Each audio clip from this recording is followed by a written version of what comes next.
দুর্গোৎসব তো আমাদের রাজ্যের সর্ববৃহৎ উৎসব হিসেবে আমরা এটা পালন করে থাকি।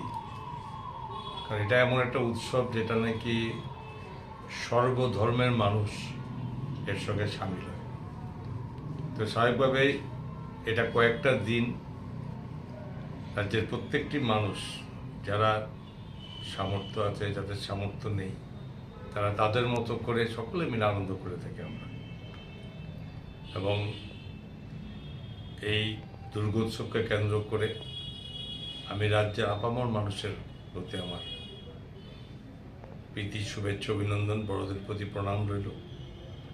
এবং এই সঙ্গে বলতে হবে যে এবারে যেভাবে রাজ্যের মধ্যে বন্যাতে রাজ্যের অধিকাংশ মানুষ ক্ষতিগ্রস্ত হয়েছে এবং বহু মানুষ তাদের